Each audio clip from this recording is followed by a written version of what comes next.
नमस्कार दोस्तों, ऋग्वेद के प्रथम मंडल के सूक्त नंबर 18 में आपका बहुत बहुत स्वागत है। आज हम लोग पढ़ने वाले हैं सूक्त नंबर 18 ब्रह्मणस्पति आदि।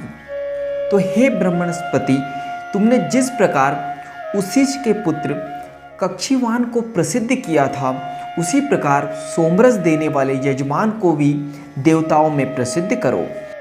तो यहाँ पे बताया गया है हे ब्रह्मणस्पति। तो यहाँ पे ब्रह्मणस्पति का मतलब होता है हे संपूर्ण ज्ञान के अधिपति ब्रह्मणस्पति देव, तुमने जिस प्रकार उसीस के पुत्र कक्षीवान को प्रसिद्ध किया था, जिसका मतलब है तुमने जिस प्रकार उसीस के बेटे कक्षीवान को प्रसिद्ध किया था, उसी प्रकार सोमरस देने वाले यजमान को भी देवताओं में प्रसिद्ध करो। तो यहाँ पे यजमान का मतलब है यज्ञ करने वाला व्यक्ति या फिर ब्राह्मणों से धार्मिक कृत्य या काम कराने वाले व्यक्ति को यजमान कहते हैं। तो उसी प्रकार सोमरस देने वाले यजमान को भी देवताओं में प्रसिद्ध करो। तो यहाँ पे सोमरस का मतलब होता है जो देवता के पीने योग्य की जो पदार्थ होता है तो उसे सोमरस कहते हैं। तो उसी प्रकार सोमरस देने वाले यजमान को भी देवताओं में प्रसिद्ध करो। जो ब्रह्मणस्पति धन के स्वामी, रोग निवारण करने वाले, संपत्ति दाता, पुष्टिवर्धक एवं शीघ्र फल देने वाले हैं, वे हम पर कृपा करें। जो ब्रह्मणस्पति धन के स्वामी हैं यानी धन के देवता है, रोग निवारण करने वाले हैं यानी रोगों का निवारण करने वाले हैं, रोगों को ठीक करने वाले हैं, संपत्ति दाता यानी जो हमें संपत्ति देते हैं, धन दौलत देते हैं, पुष्टिवर्धक यानी बलवर्धक, जो शक्तिशाली यानी हमें जो शक्ति देते हैं, बल देते हैं, शीघ्र फल देने वाले हैं, वे हम पर कृपा करें। उपद्रव करने वाले एवं द्वेषपूर्ण निंदा के शब्द बोलने वाले शत्रु हमसे दूर रहे। हे ब्रह्मस्पति, उनसे हमारी रक्षा करो।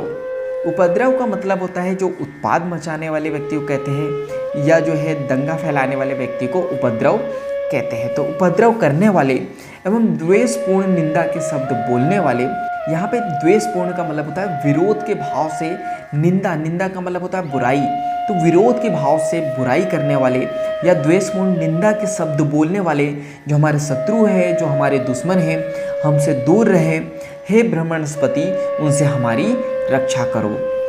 इंद्र, वरुण और सोम जिस यजमान की उन्नति करते हैं, उस वीर पुरुष का विनाश नहीं होता है।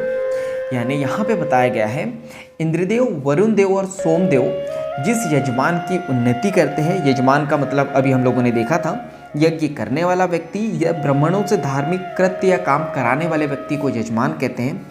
तो इंद्रदेव, वरुण देव और सोमदेव जिस यजमान की उन्नति करते हैं या वृद्धि करते हैं, उस वीर पुरुष का कभी भी विनाश नहीं होता है।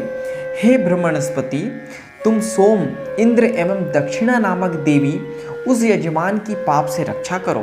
यानी हे ब्रह्मणस्पति, तुम सोमदेव, इंद्रदेव एवं दक्षिणा नामक देवी उस यजमान की पाप से रक्षा करो।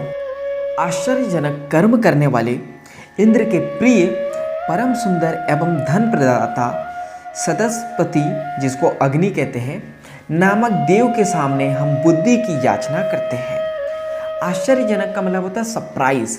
तो आश्चर्यजनक कर्म करने वाले और जो इंद्र के प्रिय है, यानी इंद्र के प्रिय का मतलब होता है इंद्र के चाहने वाला व्यक्ति को हम लोग प्रिय कहते हैं। तो इंद्र के प्रिय है, परम सुंदर एवं धन प्रदाता यानी धन देने वाले, सशस्पति का मतलब होता है अग्नि नामक देव के सामने हम बुद्धि की याचना करने आए हैं। बुद्धि यानी कि हम ज्ञान की याचना करने आए हैं।